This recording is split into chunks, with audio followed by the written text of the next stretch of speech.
No princípio era o Verbo, e o Verbo estava com Deus, e o Verbo era Deus. Ele estava no princípio com Deus. Todas as coisas foram feitas por ele, e nada do que se fez foi feito sem ele. Cristo Jesus. A vida estava nele, e a vida era a luz dos homens. A luz resplandece nas trevas, mas as trevas não prevaleceram contra ela.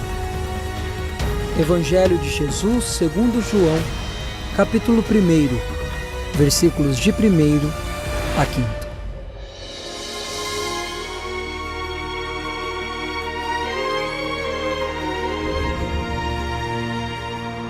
Essa passagem da Boa Nova de Jesus, consoante João, no capítulo 1, e versículos iniciais que acompanhamos, retrata justamente a autoridade que Jesus, o divino Cristo de todos nós, tem sobre a humanidade. Mas não apenas porque Jesus foi, com o Pai Celestial, o criador deste plano que nós habitamos e por ser o governante supremo dele também. Mas, sobretudo, Jesus escolheu nos amar e foi mandado por Deus à terra, conforme o próprio evangelista João também nos ensina no capítulo 3, versículo 16. De tal maneira amou Deus ao mundo que mandou o seu Filho unigênito, para que todo aquele que nele crê não pereça, mas tenha a vida eterna. Em seu artigo O Amigo que Retorna, o escritor Paiva Neto aponta: Jesus ao terceiro dia voltará, numa clara alusão ao entendimento da profecia do Cristo quanto à sua volta triunfal. Mas ressalta, abre aspas, voltará no tempo dele, não conforme a contagem humana que é cheia de equívocos, fechar aspas. O que vai ao perfeito encontro da conclusão a que Pedro Apóstolo chegou, inspirado por Jesus, em sua segunda epístola, capítulo 3, versículos 8 e 9. Abrir aspas. Amados, não ignoreis uma coisa, que um dia para o Senhor é como 1000 anos, e 1000 anos como um dia. O Senhor não retarda a sua promessa, ainda que alguns a tenham por tardia, mas é longânimo para convosco, não querendo que nenhum se perca, senão que todos venham a arrepender-se. Fechar aspas. Será o tempo de Deus, este em que Jesus pacientemente aguarda que alcancemos os ensinamentos que veio nos trazer há mais de 2000 anos? E quando compreendermos a sua divina mensagem, será este o tempo em que ele voltará? Jesus está voltando, sim, ele está voltando, mas por que ele ainda não voltou? Porque ele disse que voltaria, e ele volta no tempo divino, no tempo de Deus, que dá a todos nós a oportunidade de estarmos prontos para a sua volta, porque o Cristo de Deus quer que todos, neste momento da sua volta, possam ser contemplados nesse reino de paz, nesse reino de amor que ele vem trazer a todos nós. Esse reino de paz, de amor, vem com ele, com o Cristo de Deus. Mas não pode ser apenas para algumas pessoas. Ele quer que todos estejam com ele. Todos aqueles que o Pai Celestial entregou em suas mãos.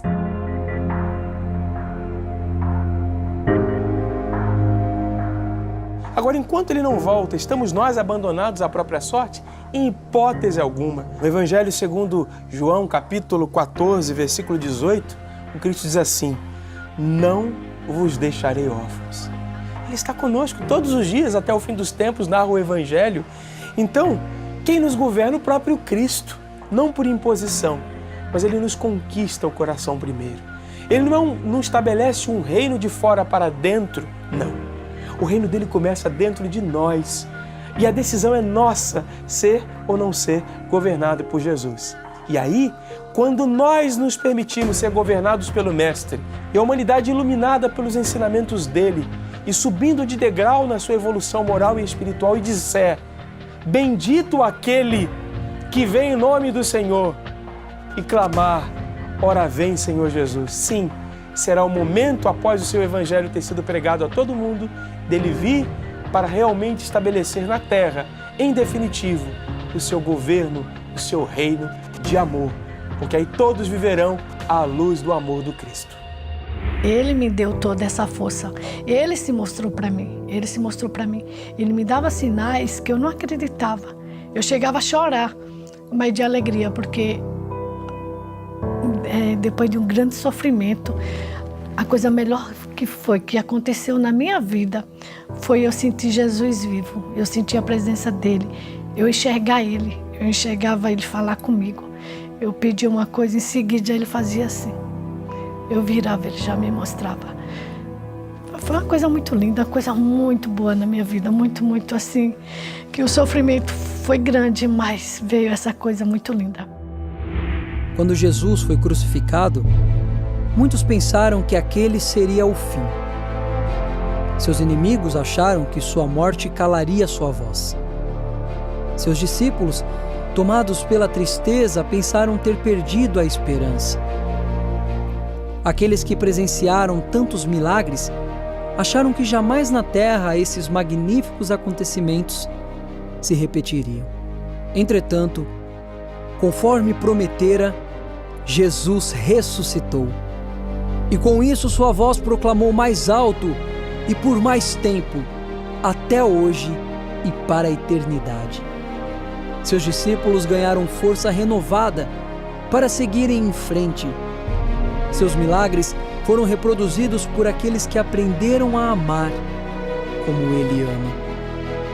E um novo princípio, a partir deste suposto fim, teve início.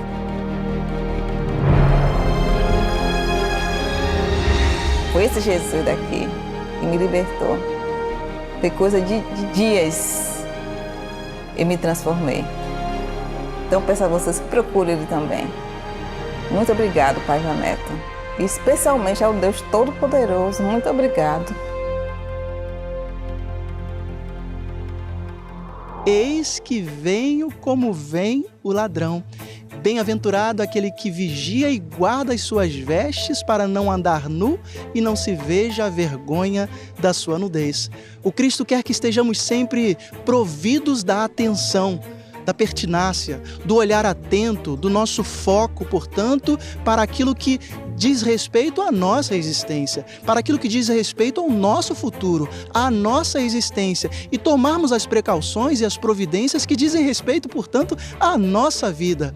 Então, a volta de Jesus e a sua promessa de sua volta triunfal é uma estratégia para que os nossos olhos estejam sempre atentos no olhar para cima, para o alto, mas também para frente, não para baixo ou para trás ou para os lados, no sentido moral, mas olharmos sempre para o horizonte, porque é lá que o Cristo está, de braços abertos, nos esperando, nos aguardando, para que foquemos também o nosso encontro com Ele. Portanto, Ele quer da nossa parte que nos movimentemos, que tenhamos a dinâmica, a proatividade, prece e trabalho, dedicação no bem.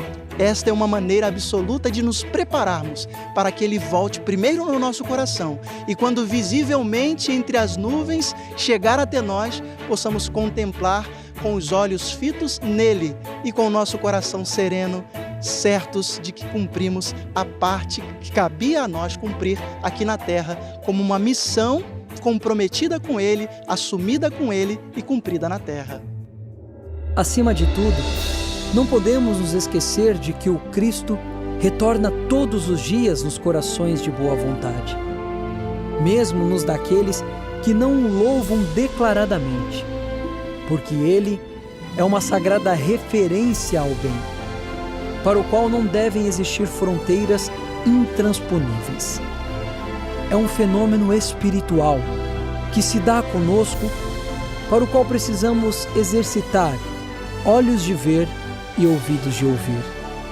Como aconselha o celeste professor nas mensagens às 7 igrejas da Ásia, que hoje estão no mundo inteiro, envolvendo a política, a ciência, a filosofia, a economia, a religião, a arte, o esporte e assim por diante.